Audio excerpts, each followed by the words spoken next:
नमस्कार बंधुरा तोमादेरके प्रिंस रसोईते स्वागत जानाई।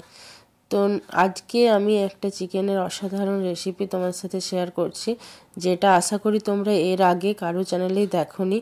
और এই রেসিপিটা সম্পূর্ণ মানে আমি নিজে বানিয়েছি, আর এটা কোনো ভিডিওতে তোমরা পাবে না দেখতে। তো চলো দেখে নাও পুরো রেসিপিটা। তো আজকে দেখো আমি কিছু মশলা নিয়েছি, সেগুলো তোমার সাথে শেয়ার করছি। এখানে গোটা গরম মশলা নিয়েছি, একটা ৫-৬টার মতো গোলমরিচ, লং এলাচ, দারচিনি, পোস্ত, সাদা সর্ষে, আর এখানে নিয়েছি রসুন, আদা, আর ১ চামচ জিরে, ১ চামচ ধনে, কাঁচা লঙ্কা, আর একটা শুকনো লঙ্কা। ঝালটা তোমরা তোমাদের অনুযায়ী দিও, কারণ বাচ্চা খাবে ওই জন্য আমি ঝালটা কম দিয়েছি। আর এখানে ১ চামচের মতো সর্ষের তেল দিয়ে দিয়েছি, যেটাকে আমি এটা ভেজে নেব। তো এটা একদম লো আঁচ করে ভাজবো, একদম সিমে আঁচটা করে দিয়েছি।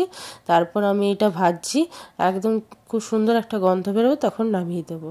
আর এখানে নিয়েছি দেখে নাও ৭০০ গ্রামের মতো চিকেন নিয়েছি। চিকেনের পিসগুলো একটু বড় বড় রেখেছি। এখানে লবণ আর হলুদ মাখিয়ে আমি এটা কিছুক্ষণের জন্য ঢাকা দিয়ে রেখে দেবো। আর এখানে ততক্ষণের জন্য এটা ভাজা হয়ে গেছে, এটাকে তুলে ঠান্ডা করে মিক্সিতে আমি পেস্ট বানিয়ে নেব। একটুখানি জল দেবো, দিয়ে পেস্ট বানিয়ে নেব। আবারও কিছু মশলা আমি ইউজ করছি, সেটা হচ্ছে এখানে টমেটো আর একটা বড় সাইজের পেঁয়াজ, বড় সাইজের টমেটো। আমি কিছুটা জলে এটাকে সেদ্ধ করে, জলটা একদম শুকিয়ে যাবে, তখন এটাকে নামিয়ে দেবো, ঢাকা দিয়ে সেদ্ধ করে নেব। এইটা ততক্ষণ সেদ্ধ হতে থাক। আর এখানে দেখতে পাচ্ছ আমি এটা আলু শাক, তোমরা জানি না কেউ চেনো কি না, এটা আলু শাক বটে। এটা আমাদের বাগানে হয়েছিল, এটাকে আমি ভাজবো আজকে রেসিপিতে। আর এখানে জলটা পুরো শুকিয়ে গেছে। এবার আমি এটাকে ঠান্ডা করে মিক্সিতে পেস্ট বানিয়ে নেব। আর এখানে ২ চামচের মতো সর্ষের তেল নিয়েছি, যেটাতে আমি চিকেনটাকে ভেজে নেব। খুব বেশি ভাজবো না, একটু হালকা ভেজে নেব, যাতে গন্ধটা চিকেনের চলে যায়। এই যে ভাজা হয়ে গেছে, এবার আমি এটাকে তুলে নেব, এই রকমই ভাজবো। আর এখানে আমি বেশি করে সর্ষের তেল দিয়েছি, যেটাতে গোটা জিরে দিয়ে দিলাম। এবার সর্ষের তেল তোমরা যেমন তেল খেতে পছন্দ করো সেরকম অনুযায়ী তেলটা দিও। আর এখানে আমি সর্ষের তেল ইউজ করছি, তোমরা চাইলে সাদা তেল ইউজ করতে পারো। দিয়ে পেঁয়াজ আর যে টমেটো আমি সেদ্ধ করে রেখেছিলাম সেটার পেস্টটা আমি দিয়ে দিলাম। এবার আমি এক এক করে মশলাগুলো দিতে থাকবো, তোমরা দেখতে থাকো। আর এখানে কিছুটা পরিমাণ ধনেপাতা আমি পেস্ট বানিয়ে নিয়েছিলাম, এটাও দিয়ে দিলাম। ধনেপাতার গোটা দেওয়ার থেকে পেস্ট বানিয়ে দিলে খুব বেশি ভালো টেস্ট হয়। আর এখানে যে শুকনো মশলাগুলো আমি ভেজে রেখেছিলাম সেটারই পেস্টটা দিয়ে দিলাম।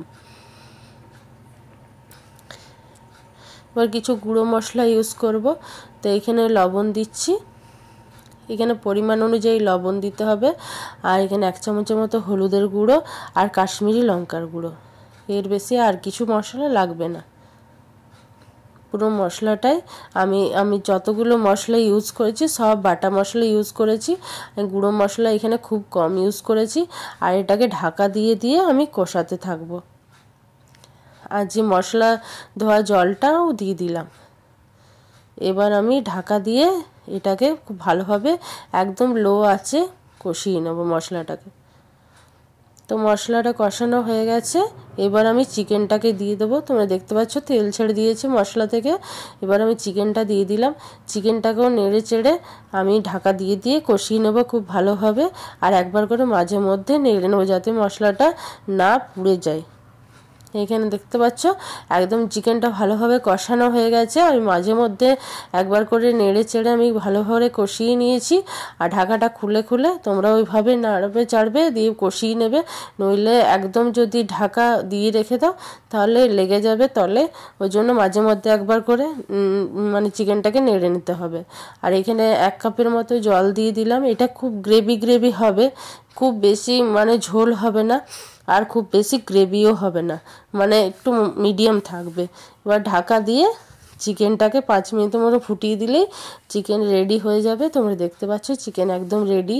তোমাদের কেমন লেগেছে আজকের রেসিপি আমাকে অবশ্যই জানিও। যারা ফেসবুক থেকে দেখছো তাই চ্যানেলটিকে ফলো করে রেখে দিও, যারা ইউটিউব থেকে দেখছো তারা চ্যানেলটিকে সাবস্ক্রাইব করে রেখে দিও। অসংখ্য ধন্যবাদ ভিডিও দেখার জন্য।